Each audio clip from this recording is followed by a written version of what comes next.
Well, good morning, everyone, across the country.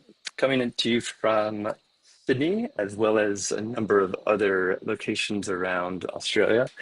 Today, we have a great webinar planned with a lot of interest for the sector. We are going to be focusing on how care minutes are reshaping the future of aged care. And in our typical format, we will have a great audience of panelists to talk through some of the key discussions.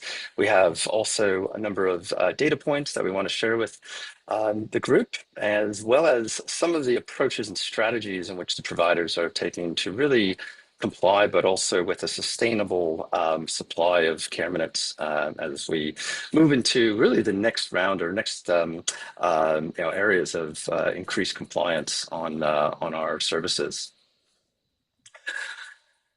But before we get in, just wanted to acknowledge the traditional custodians of the country, pay our respects to the elders, past and present, and extend our respect to all Aboriginal and Torres Strait Islander peoples today.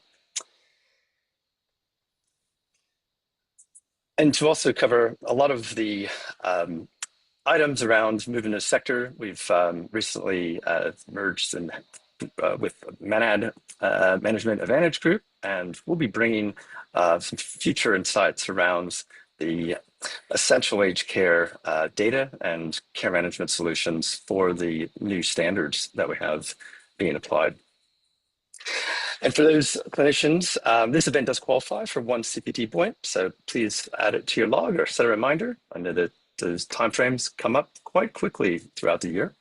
And we also have a couple of our team members that will be monitoring the chats, addressing a lot of the questions. All of the questions, as well as this slide deck that we're going through, will be available after the presentation. And we're also happy to take further questions and extend this conversation beyond the 1 hour that we have slotted for today. But hello, my name is Robert Covino. I'm the founder and CEO of Mirus Australia. Today, again, the focus is on a very hot topic in this sector, which is the care minute compliance and achieving really the balancing act in both a compliant but also a sustainable way to provide services in this new model of care. And we have some survey findings to go through, just some of the sentiment of what executives across the country have been noting on some key statements. And then we'll follow up with some data insights that our data scientist, Tyler Fisher, will be providing. And then I'll be introducing a panel of some of the key executives across the country representing 3 different states, and certainly hearing from their journey as well as some of their future plans moving forward. And then as we have a lot of questions coming around more about how do we get through this? What are we doing? We will provide a little bit of an overview, which also is a free masterclass that we're extending to the audience and also to the sector, because this is one of the topics that I would say has generated the most interest that we've had in a long time around our webinar series. And as noted, certainly please use the chat section and put forward any questions, and we'll be actively addressing them and also be directing them to the panel as we go. But Tyler, I just want to hand over to you. Take us through some of the sentiments around some of the polls that we've collected over the last month. Yeah, thanks, Rob. So the first poll question we asked was, do you agree that the financial implications of not meeting the care minute requirements will move most of the industry towards compliance? And to be clear, most of the industry is compliant. So we're talking about those who are still not compliant. And we have 57% agree or strongly agree. So most people think it will get those services to adjust. 29% are not sure, probably not wanting to say what any other provider will do or won't do, and that's fair enough. But 14% disagree or strongly disagree. And this group is probably either thinking that the staff simply aren't available, or that the financial penalty is less than the cost of compliance, or, I guess more broadly, just financial constraint. And so we will examine that on the next slide, because the follow-up question there is, what are the biggest impediments to meeting care minute requirements? A big majority saying available staff, and then the next largest group saying financial constraints. 11% are saying management time, and that could include recruitment and onboarding or training, rostering, or even the admin around seeking out agency. But the best approach to compliance with care minutes is getting the staff, and so of course that biggest hurdle, finding that staff, and Mm. um, we Great will look point. at some data showing the performance of the sector in attracting and retaining staff since October 2022.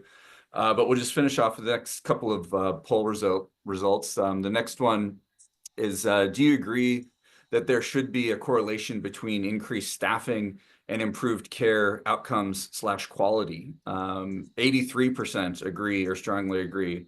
And that's, obviously a huge majority. And I think this is really just taking that common sense that more carers equates to better care outcomes. But we do have to consider how adding staff that aren't a good fit or harm the culture, or, you could just be adding roster shifts because you need the minutes, but the effect of that, decreases the overall competency.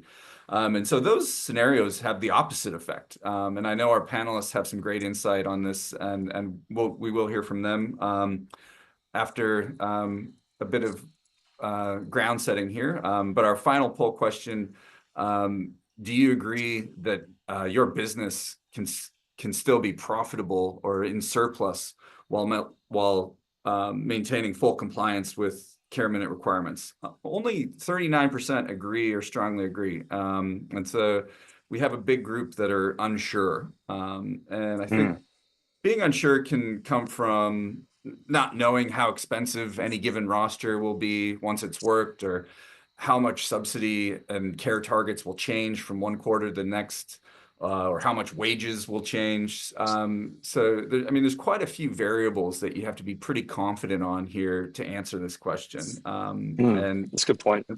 we've got Because 20% saying that there's no way to be compliant without making a loss, and that of course would be very concerning for those organizations. Um, mm. but now let's move on to some data that will bring some of this discussion into context, and we'll see how the sector is performing in regards to care minutes.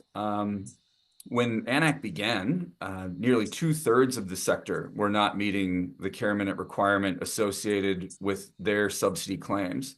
And this was an even bigger hurdle because claims were too low. And by that, I mean that prolonged shadow assessment process meant we started with paid claims on outdated assessments, and most current residents needed to be reassessed to a higher class. And we'll look at that trajectory of what we call case mix. But look at what we're looking at here is that trend towards compliance. And by October last year, 3/4 of the sector was compliant with their care minute targets. The biggest change was all of those one-star performers moving up to another level. So, we have less than 2% of the sector still in that category. And we see the 3 stars more than double over that same period. Mm. So we're being successful in bringing in that required staff. And as I said, we were adding to our target number, and that's what we'll look at on the next slide. We had many residents that were reassessed to a higher class throughout year one, and then that really continued through year two. Normalizing those claims to the actual care needs of residents meant a significant increase to case mix. Mm. And then in year three, ANAC claims started to stabilize. So we can see really that June, July, August of 2024, we're plateauing there, but then we get a new target. So we see a recalibration of RVUs to move the sector average to 215 minutes. But then that plateauing that started in July really has persisted through the current month. And so again, not only were we sort of under delivering care minutes compared to our target, but we were increasing that case mix, so therefore increasing the target. And we had And that Ty, big gap. just to Go ahead, expand Rob. on that for the audience there, I mean, when you say normalizing the case mix or the claiming activities, is that just specifically changing our behavioral patterns from what was ACFI and RCS, was really top line revenue at all costs, ADS, get the ADS trending upwards to supply those care time. But then I guess in the normalization event, what you mean there is to really then be aware of what every funding classification also represents now and a time requirement. Yeah, Um, yeah, that's a good question, Rob. And there really is probably two eras. And you mentioned sort of that ACFI mindset. And I would say that first 2 years of ANAC, we didn't have to adjust our mindset because the shadow assessed claims that we were getting paid at were all too low. So the only thing we could identify within our resident cohort was uplifts. And so mm, that was yeah, again, probably part of that ACFI era still. But then we see the plateauing starting from the current financial year. And that would be a whole new mindset with regard to what normalization means. mm, And so I think that's really now where we're seeing this new approach to how you manage claims and subsidy. And we will yeah. we will get into more of that for sure. But we'll just round off some of these data points. On the next slide, where are we here? So this Yeah, the we've care got delivery. yeah, the care delivery minutes. Those are getting ramped up significantly throughout 2023.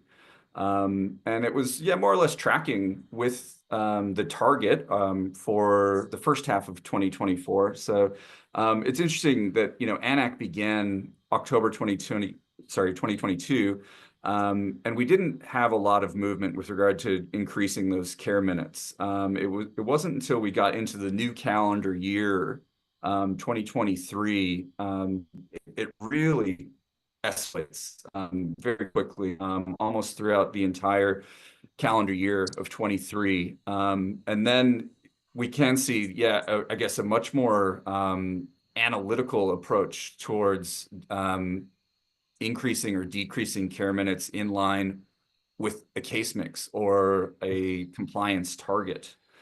Because Mm, that line then really starts tracking quite closely to what we see as that industry average target. But then along comes October last year. We have the recalibration of RVUs, and that reopens that gap. And so, of course, we see a bit of a backslide on meeting that new higher target, albeit only a temporary reversal in that overall upward trend.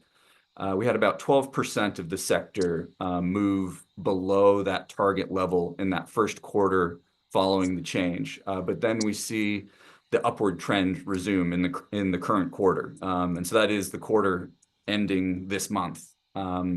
And mm. that's where we stand on how care minutes are reshaping the sector. So now I'll turn it back over to you, Rob, so we can No, discuss with thanks our for panelists.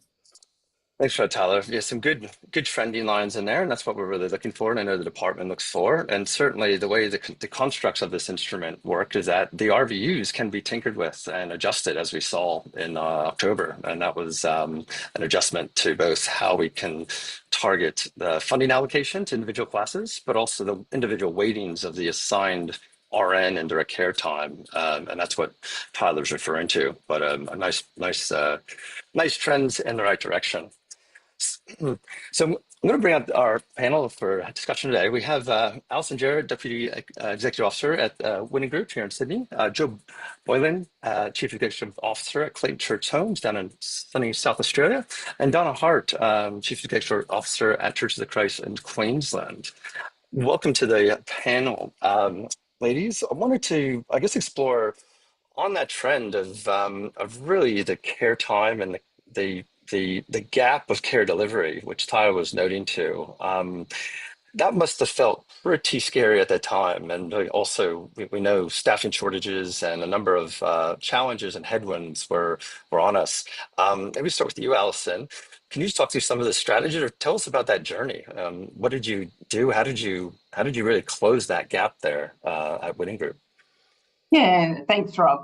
It was an interesting journey, and obviously October 22 is coming off the back of COVID. So we know the experience that we had during that time in terms of securing staffing and retaining staffing. Thankfully, there was that pay increase that came, which I suggest would be the October 23 improvement would have contributed towards that as well.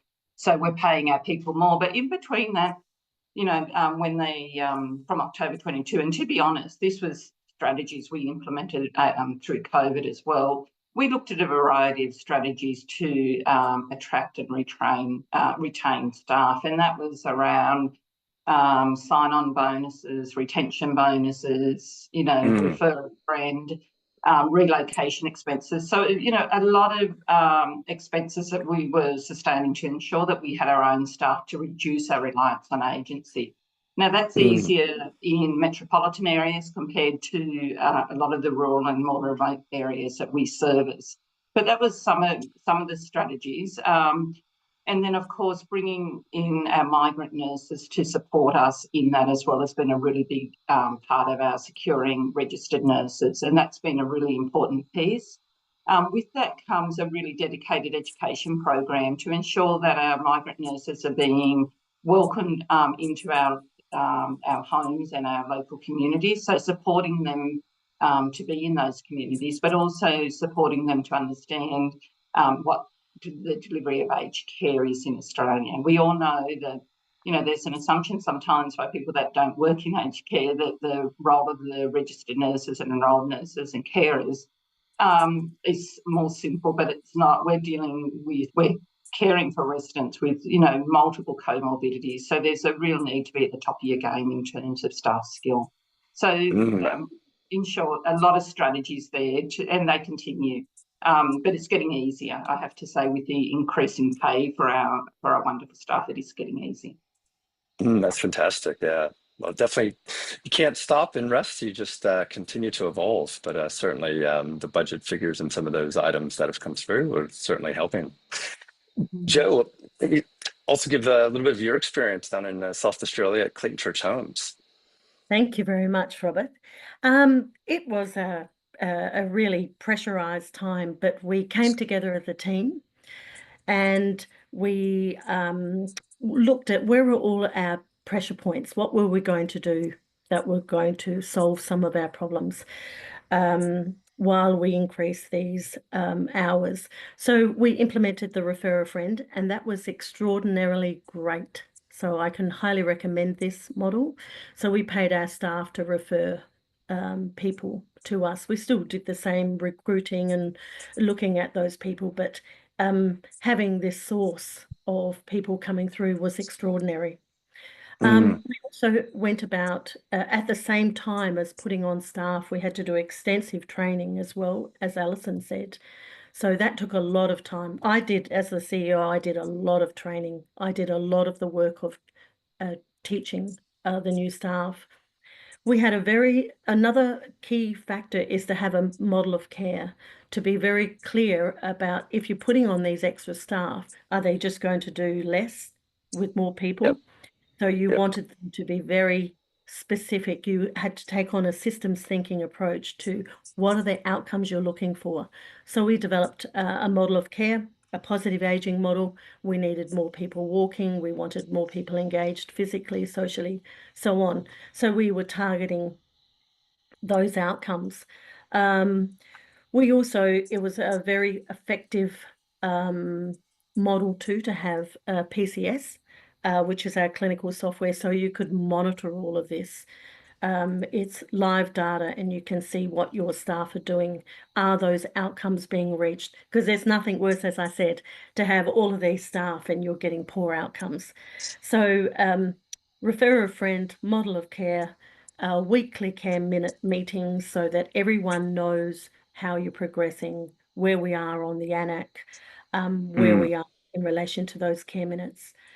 So that's been a great thing. And during this time, we did centralise our rostering, our recruitment, our inductions, and we put in a much stronger primary care model. We also, another strategy was to put in backfiller staff. So if people were going to ring in sick, we had backfill staff, depending on the size of the home, 2 to 4 backfill staff ready to go into those shifts on the morning and afternoon shifts.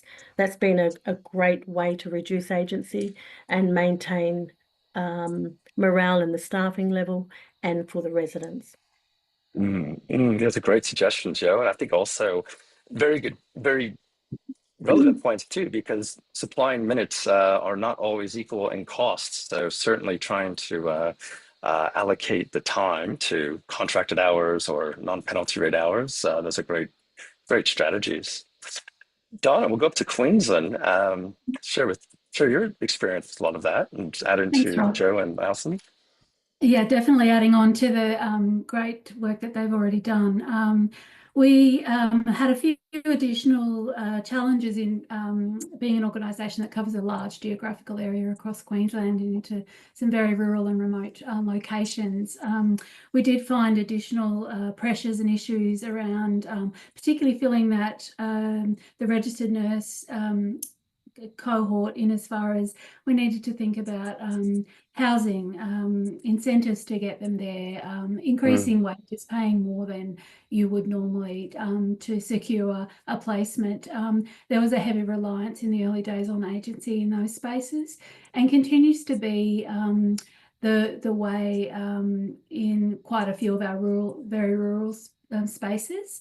I guess internally we had to look really closely at what our employee value proposition was going to be into the future as well, to ensuring that people we could win over hearts and minds to bring different cohorts of staff groups into the aged care sector. We definitely looked at a wide variety of strategies around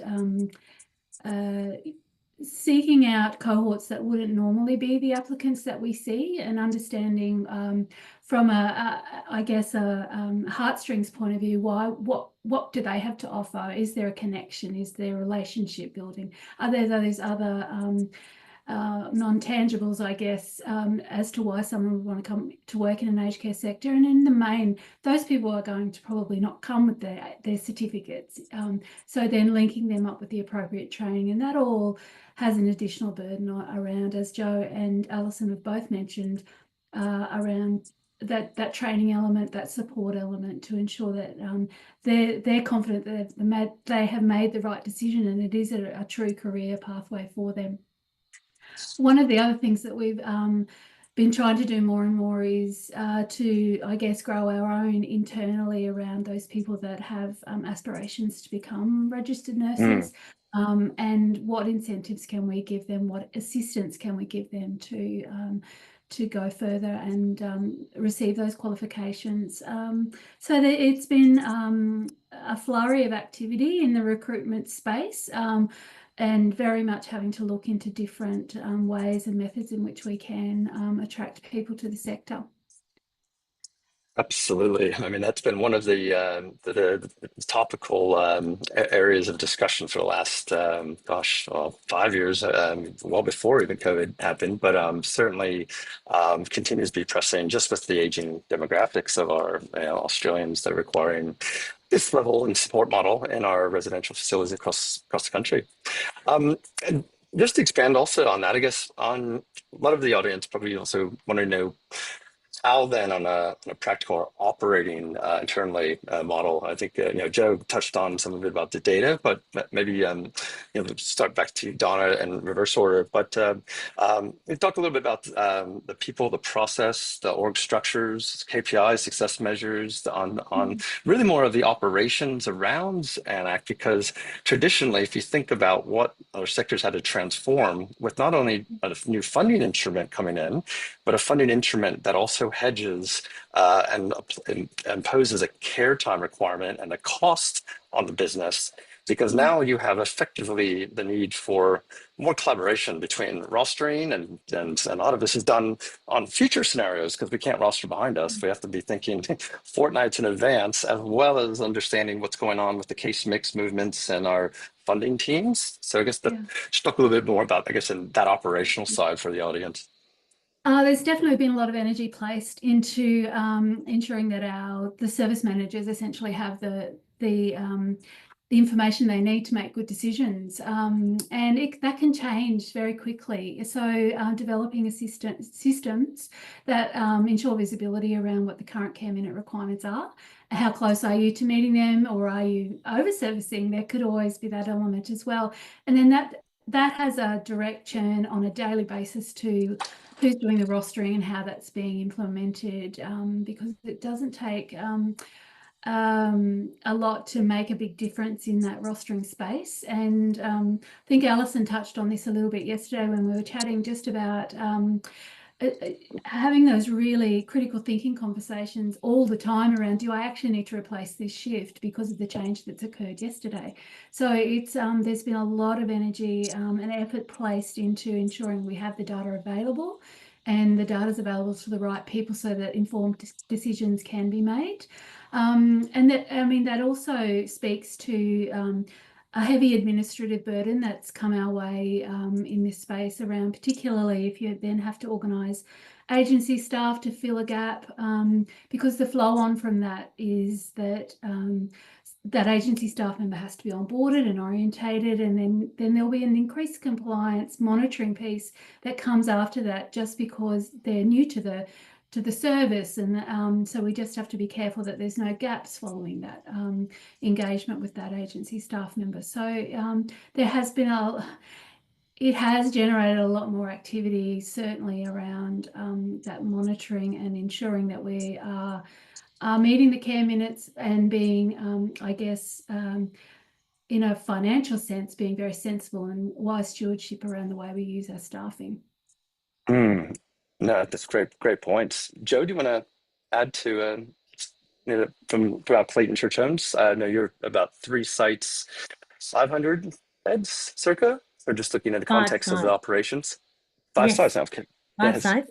And as I said to you before, those care minute meetings, while they're care minute meetings and we're looking at, are we fulfilling those requirements, we're also talking directly with the site managers. Do they have enough staff? Are there any vacancies? So you're doing a lot of better planning than we had before. So we're, much more on task to fulfill those minute requirements, but also finding out where the pain is for the direct users or the direct people at the sites. So just on that note, one of the things that we did do is look at what is it that we need to reduce some of the pressure at the sites and make it a little bit easier with these minutes. So we did develop a customer journey team, and that customer journey team is just dedicated to onboarding a new resident or when they transition to care. And so that takes a lot of the pressure off of the registered nurse on the floor as well. So just working out those ways to use your minutes, still all direct care. So it's all claimable because it's all direct care, and admission is direct care, but relieving some of the pressures for the person who's actually managing the whole shift. So that's been a great strategy as well. That's fantastic, Shara. And Alison, I know with your operations, you do have your regionals and operational managers on that front. What does that look like at Whitton? What are some of the successes you've had in that lead up? I think for us, I mean, for the first time, really, what we have now is being able to monitor whether we're providing the care we're funded for. We're much closer to being able to see exactly the delivery of care and what we're funded for. So the risk is, providing care over and above what we're funded for or below what we're funded for because of the Sustainability. yeah, absolutely.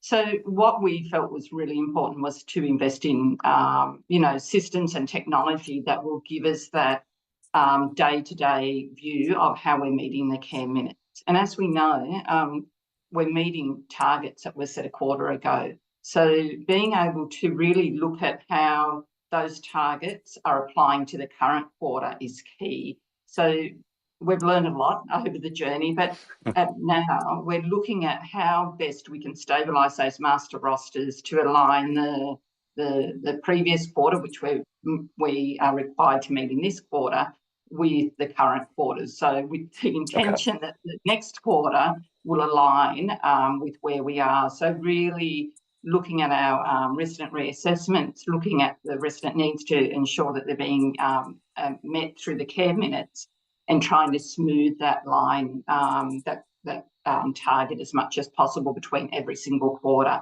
What that does is it provides a smooth roster for our people. So, the difficulty with the care minutes is you get your new targets, and if you're under target, you've got to look at reducing your master roster, or if you're over target, you need to then, recruit. So, it's a really fine balance to get that. So where we've landed is this is the best approach we feel in terms of meeting our resident needs and our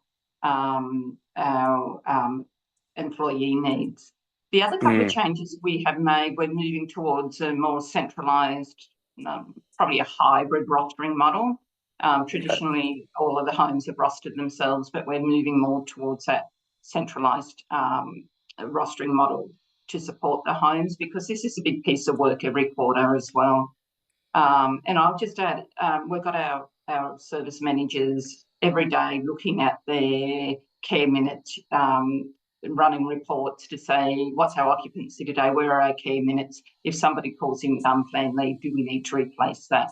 So it is another job for these people to do, these incredibly busy people that are running our homes now have more jobs to do to make sure the rosters are aligning. So it's a lot of work, but we are getting better. Those are great operational overviews, and I think for also the audience, we'll be offering a efficiency report on some of those aspects that Alison is referring to from your QFR submissions that really highlight the financial impact of where the overspend, underspend, and now with the new adjustments of if we do not meet the compliance, then there's a reduction in the subsidies being paid.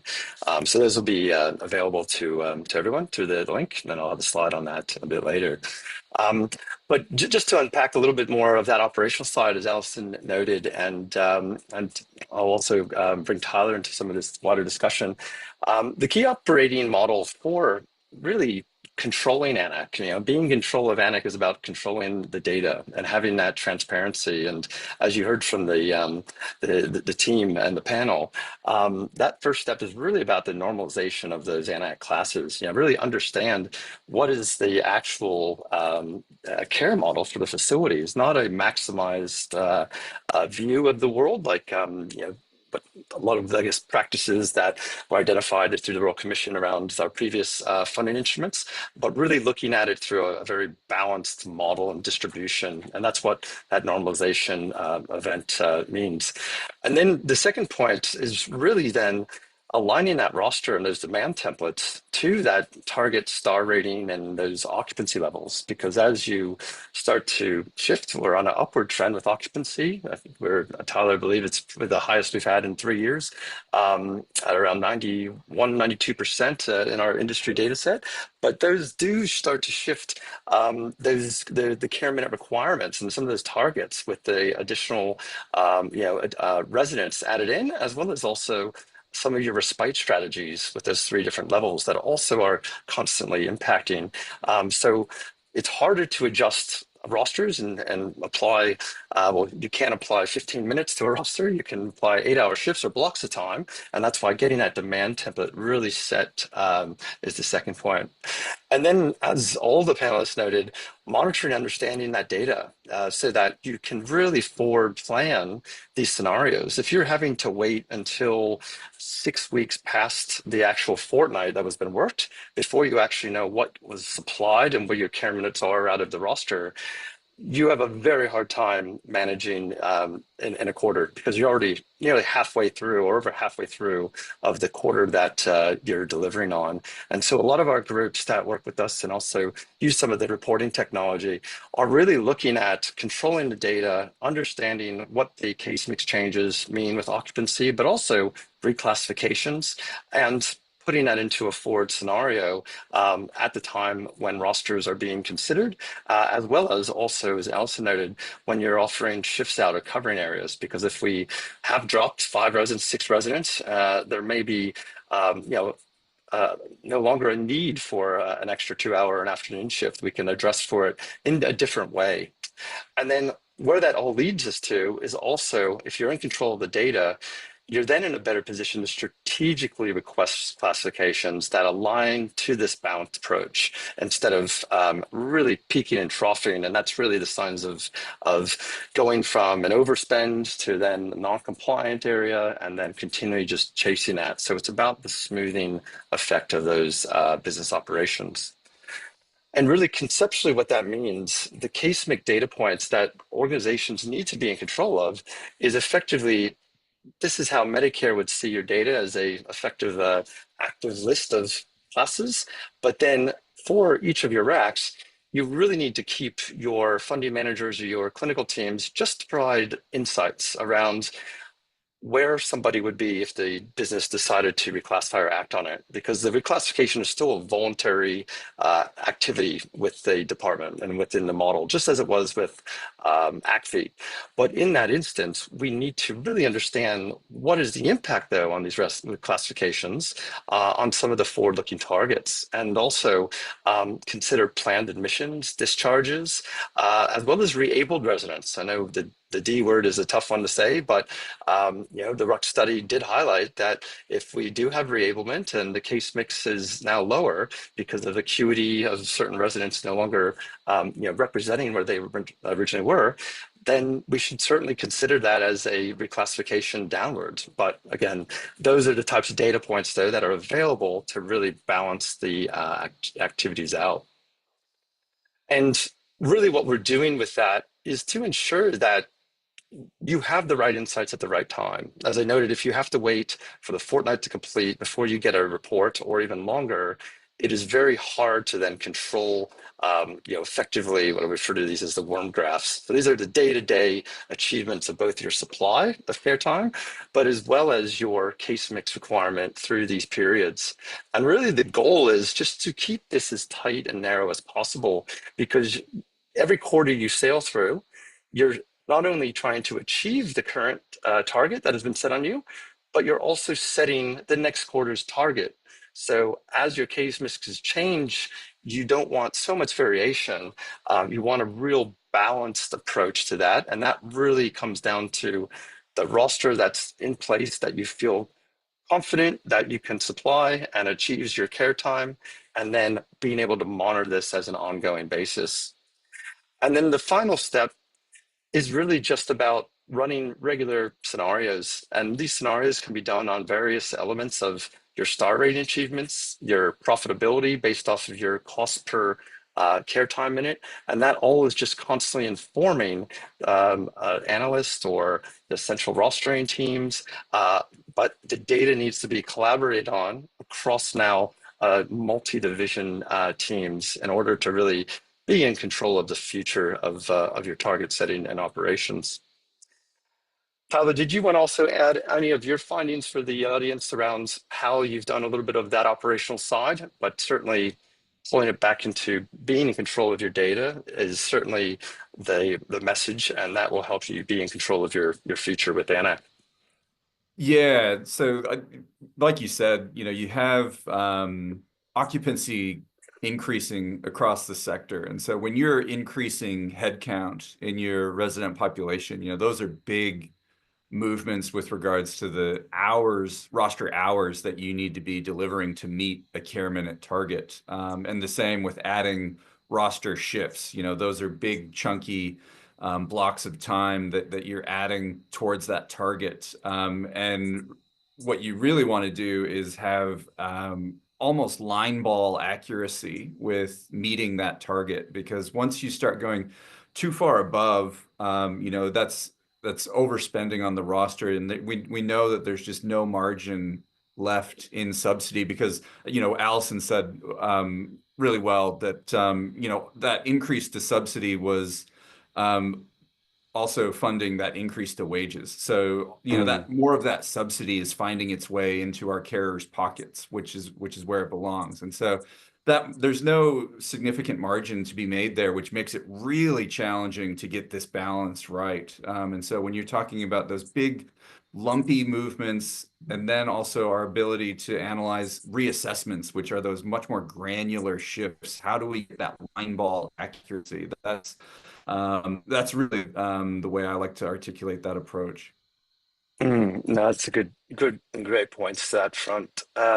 So in terms of then moving forward, we'll go back to the panel, and I'll start with Alison up front, because we are still on a transformation journey. I know we have also home care starting to start its also post-reform journey, which many of you are also in touch with. But specifically, just wanted to go through some of the, I guess, the future areas on your plans.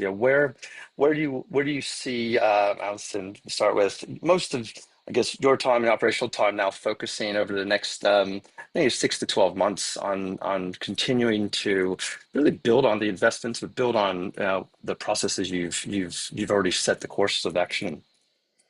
Yeah, thanks, Rob. I think we'll continue with I'll continue with aligning that, trying to align those targets from quarter to quarter, where we've got a lot of focus in that area to, as I said before, keep that smooth target from quarter to quarter to allow the smooth delivery of care from our employees. I think that is really crucial. The other important piece, which is semi-related, I guess, is around our staff. So continue with our recruitment, but also really continue with making sure that we've got the right mix of people delivering the care, that we have our migrant nurses being supported once they come to Australia to deliver that care, and also to make sure that they're, welcomed into the community, welcomed into the home, and feel really comfortable delivering that care. So we're investing quite a lot of money in that program to assimilate our nurses into our homes.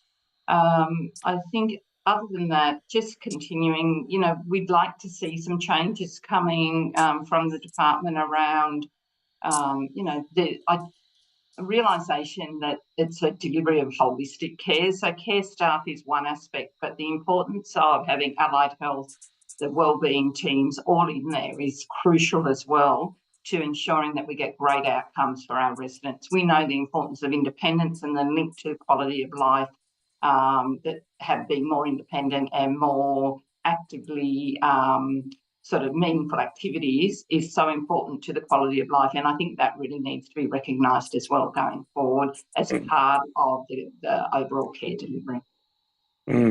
Great Yeah, points. I think that's a good point, Alison. And I totally agree that, allied health professionals are certainly involved in that direct care, and potentially could be counted in that care minute model. Just curious if you see any challenges in implementing that change to the care minute model. I don't see any challenges. We're actually doing a lot of work around reablement at Widden, and looking at a number of projects. We have an umbrella reablement program. We've got a lot of different trials coming out of that at the moment. Like everything, there's shortages of allied health staff, and physio and OTs. We've just actually employed an OT, and we're running a trial with the impact of OT on in our homes and in our community care services. But I think really broadening the view of what holistic care looks like. We understand we need a broader understanding of how important it is that we have physiotherapy input. We do now, but it needs to be recognised as something that's really part of the care delivery. That's great. Thanks for that. Joe, let's throw over to you, and then Donna to round out. I'm just echoing Alison's words, really. That was a really good overview, Alison. Holistic is the key. You know, everyone cares in the village. It can't just be the nurses and the RNs, the care workers and the RNs. So you need to have that holistic view. We've taken EPs as our key people for helping people recover from adversity or prevent decline. So we've got gyms and EPs in all of our homes. So that's been essential. It would be wonderful if the department could recognise that, because they're fundamental to the well-being of older people. So just to also add on, and I'm sure Donna will talk about it as well, is there's still a discourse between the universities and the RTOs and the training of the people that are coming out from these organisations. We're still having to do a lot of training, a lot. And you know, we recognise the migrant population are our people, and we're thankful every day that they work in aged care, thankfully. And we do have to do training around just really competency-based training, but it's a lot. You know, I think we could work a lot closer with universities from year 1 instead of year 4. So that industry partnership they talk about it, but it's absolutely not there.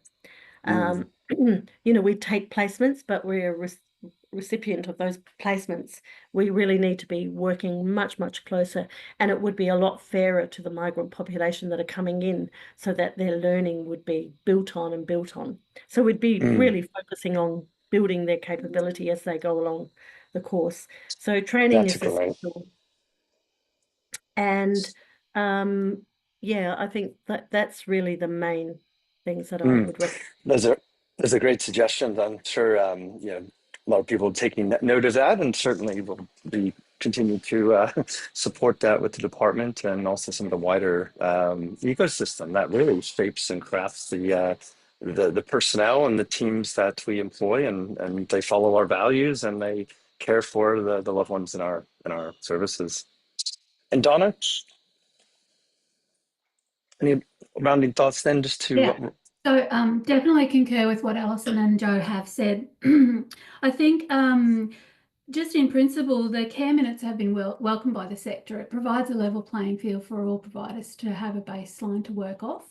And I think that's a key factor for us to improve community confidence, and also building on that is that when community confidence is built, people will want to engage with the sector and want to come and work for the sector, which is leads me into the next point around the key success for the future of the aged care industry needs to be a place where we achieve a level of stability within our workforce. This amount of churn and this amount of activity just isn't something we can sustain. We've been going full tilt now since 2022, so it's a lot of work. So to do that, and to Joe's point, I think workforce solutions need to become a priority for not only us in the sector, but for the government agencies, the universities, the RTOs, the migrant populations, and those that procure those populations, to really build some sustainable workforce solutions so that we can have a pipeline of people that want to continue to engage with the aged care sector and fill those care minute requirements, because we just can't continue to have this lumpy up and down approach that we've got currently. And I think there's definitely partnerships are going to be the key. Partnerships that speak into the sector to ask what is going to work, and then we build programs that are relevant to all pieces of the sector, not just the unis ticking that box or the RTO or the government. You know, we're all working together for a solution. And then my final point is circling back to that community confidence. I think we've got an opportunity now to tie our care minute requirements and our care outcomes together to say, this is because we've increased care hours, our residents are receiving better resident outcomes as well. So to be singing that from the rooftops as well, to say as an industry, we do a really great job. Absolutely. And I think sometimes when you're in the forest, it's pretty hard to see past the trees, and you know, taking the opportunity to catch your breath and look back at what you've achieved. And I think that's where some of the graphs that Tyler is also prepared for us on that care delivery and closing the gap. And certainly I know the department is happy about that, and they continue to want to see those trends to come up. But that is translating to more one-on-one direct care time with families, with services, and that's really winning, I guess, in today's model. We do have a number of questions coming through in the chat as well, and sort of in the last area, I think the theme that I've been seeing is maybe more of the risk exposure. The non-compliance side seems to be a little bit of theme.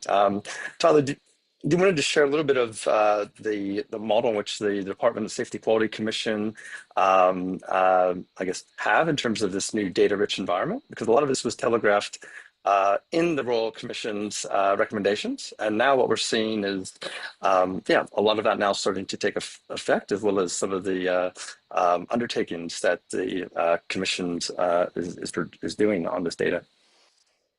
Yeah, so I think the key change is one that we learned about right before the new year with regard to financial implications of not meeting those care minute targets. And I think one of the nuances that to really be aware of is that measurement period that calculates the target. So you're looking at a 90-day period that isn't necessarily aligned with a financial quarter, but it allows you to get a published target, a couple of weeks ahead of the new quarter when it takes effect.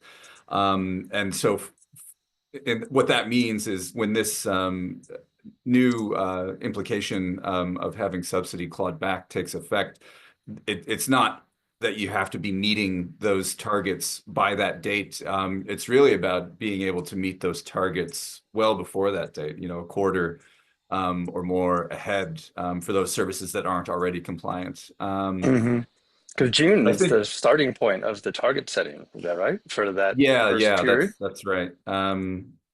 And I think one of the other great insights that I think our panelists would have, being operators in rural and remote areas, and I know we always are fielding questions from similar operators that have that added, typically financial strain that comes with being in those rural and remote areas. But I guess I'd like to hear, is that additional NWOW weighting adequate to offset that extra financial strain?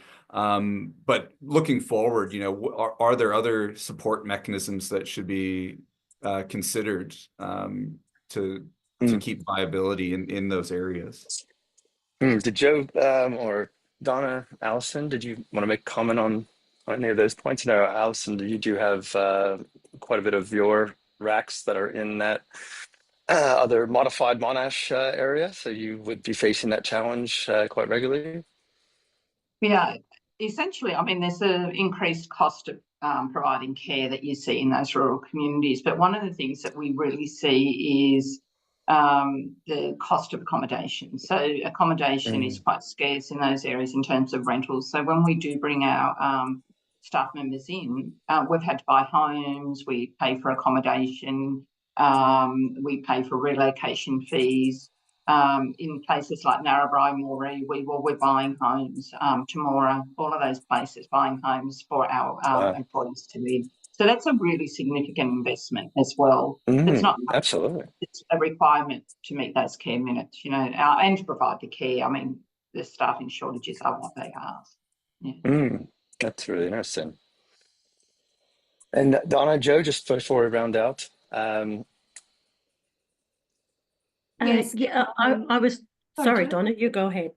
I was just going to say, along with Alison's comments there, we definitely have had to pay premium prices to fill our rosters in our rural and remote sites. There's no doubt about it.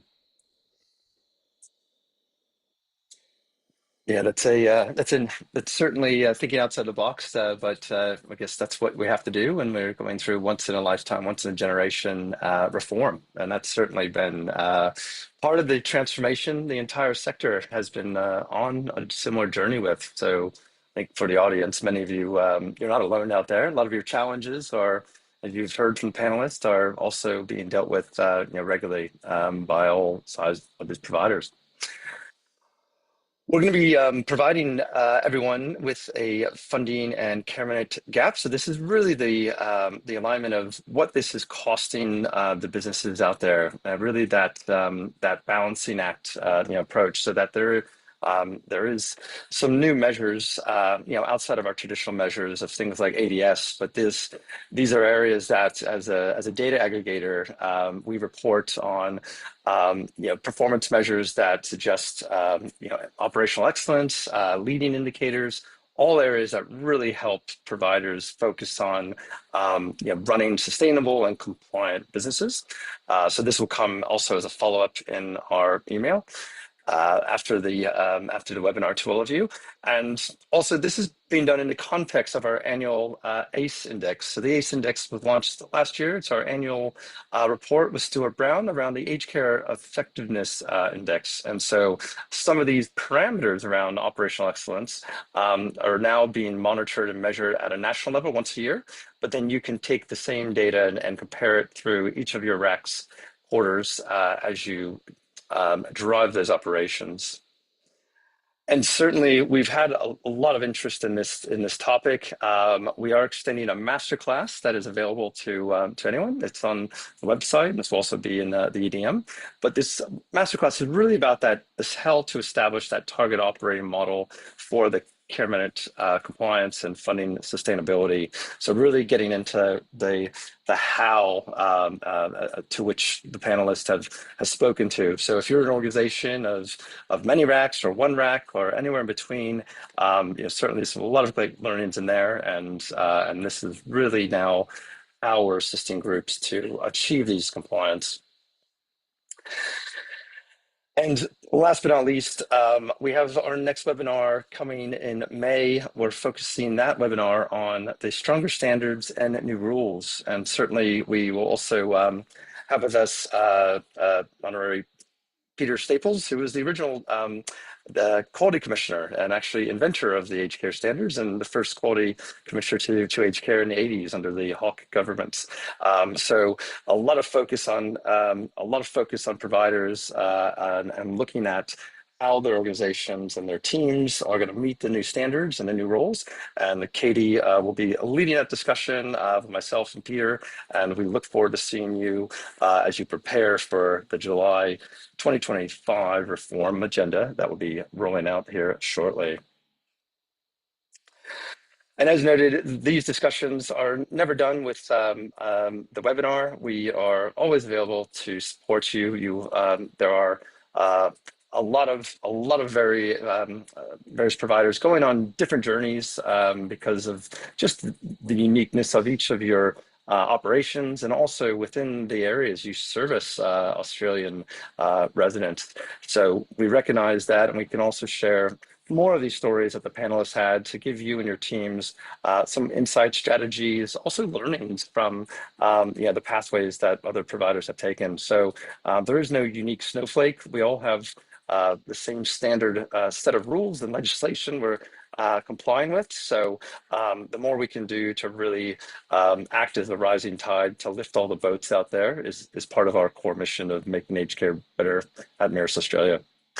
For myself and Tyler and the teams at Mirrors, as well as the great panelists we've had today, thank you all for your valuable time, and we look forward to continuing to connect and seeing you on future webinars in the upcoming months. Have a great day. Bye-bye.